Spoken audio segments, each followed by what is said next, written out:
Hello दोस्तों, आप सबका स्वागत है मेरे चैनल मोरू शक्ति में। आज मैं आपके लिए विष्णु और लक्ष्मी जी की बहुत सारी पौराणिक कहानियों में से एक कहानी लेके आई हूँ, जिसमें मैं आपको बताऊंगी कि ऐसा क्या हुआ था कि लक्ष्मी माता को धरती पे आके रहना पड़ा था और बहुत सारा दुख झेलना पड़ा था। ऐसा क्या हो गया था कि माता को अपना बैकुंठ छोड़कर इस लोक पे आना पड़ा। तो ज़्यादा समय ना गवाते हुए बात करते हैं कहानी के बारे में। एक बार विष्णु भगवान जी शेषनाग पर बैठे विश्राम कर रहे थे, और जैसे ही विश्राम कर रहे थे बहुत ज़्यादा थक गए, बोर होने लगे, और साथ में मन में विचार आया कि क्यों ना मैं धरती पे घूम आऊँ। जैसे ही धरती पे घूमने के लिए चले तैयार होने लगे तो लक्ष्मी माता भी चलने के लिए तैयार हो गई। उन्होंने भी कहा, प्रभु मुझे आपके साथ धरती पे जाना है, मैं भी आपके साथ घूमने जाऊंगी। तो जैसे ही विष्णु भगवान जी को लगा कि माँ भी साथ चलेंगी तो उन्होंने माता से एक वादा किया कि आप कभी भी उत्तर दिशा की तरफ देखेंगे नहीं। और ये सुनकर लक्ष्मी माँ मान गई कि ठीक है प्रभु, जैसी आपकी आज्ञा, मैं धरती पर घूमने जाऊंगी तो मैं उत्तर दिशा की तरफ नहीं देखूंगी। और जैसे ही अगली सुबह हुई और विष्णु जी और लक्ष्मी धरती घूमने के लिए आए तो जैसे धरती का नज़ारा देखते हुए माँ बहुत ही ज़्यादा खुश हो गए। हर तरफ पेड़ पौधे बगीचे, बहुत ज़्यादा हरियाली देख के माँ बहुत ही उत्साहित हो गई। और उस उत्साहिता के चक्कर में माँ को ध्यान नहीं रहा कि उनको उत्तर दिशा की तरफ नहीं देखना है, और अचानक ही माँ की नज़र उत्तर दिशा की ओर पड़ गई।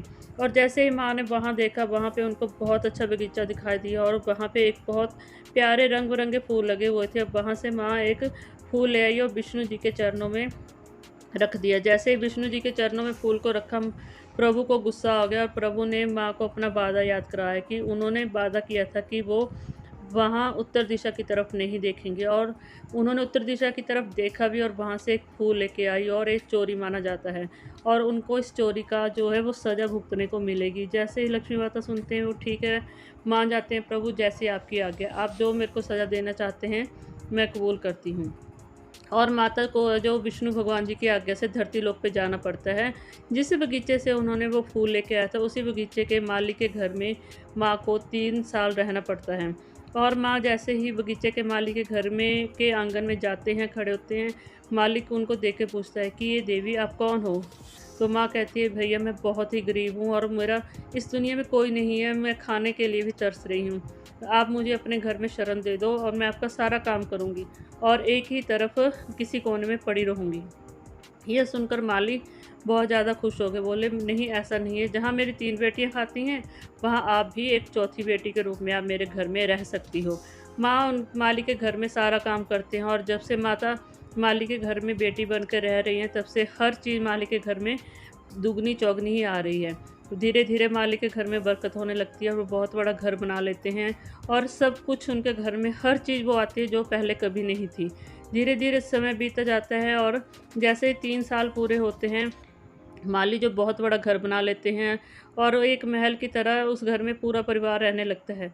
एक दिन जैसे ही माली और उसके घरवाली अंदर पूजा के कमरे की तरफ चलते हैं, वहाँ पे उनको बहुत ही सुंदर स्त्री दिखाई देती है। जैसे ही वो उस स्त्री की तरफ देखते हैं, वो देख के हैरान हो जाते हैं कि यह तो वही चौथी बेटी है उनकी जो इस घर में रह रही थी। और वो हैरान हो जाते हैं, दोनों हाथ जोड़ के माफ़ी माँगते हैं कि हे माँ, आप हमें माफ़ कर दो, हमने आपको पहचाना नहीं। हमें इससे बहुत बड़ी गलती हो गई है आपको पहचानने में, हम आपको पहचान नहीं पाए।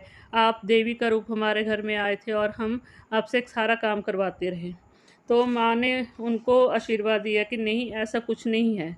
जैसे ही जैसे ही उनको सच्चाई का पता चलता है, माँ उनको दर्शन दे देते हैं और माँ का सज़ा का समय भी ख़त्म हो जाता है और माँ अपने बैकुंठ लोक पे अपने वाहन पर बैठ के चले जाते हैं। तो इस तरह से दोस्तों हमें पता चलता है कि जब भी हम सच्चे दिल से किसी को चाहते हैं, उनको मानते हैं, तो हमें हर चीज़ में बरकत होती है। माली ने अपनी गरीबी होने के बावजूद भी, अपनी 3 बेटियां होने के बाद भी लक्ष्मी माँ को अपनी चौथी बेटी का स्थान दिया, अपने घर में रखा और ये ज़रा भी नहीं सोचा कि उसके घर में क्या है, क्या नहीं है। उसने अपनी चौथी बेटी की तरह ही माँ को सब कुछ खाने को दिया जो वो खुद खाते थे, और उनके माँ के आने से भी उनके घर में हर वो चीज़ आई जो पहले नहीं थी। इसलिए दोस्तों अगर हम सच्चे दिल से अपने कुछ हिस्से में से थोड़ा-सा कुछ किसी और को देते हैं खाने को, तो प्रभु जो है हमारे ऊपर बहुत ज़्यादा खुश होते हैं और उनका आशीर्वाद हमेशा ही हमारे सिर पे बना रहता है।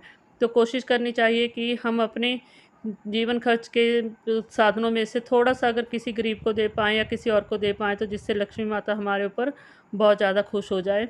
तो ऐसा ही हमेशा करना चाहिए। बोलो दोस्तों, जय माता दी।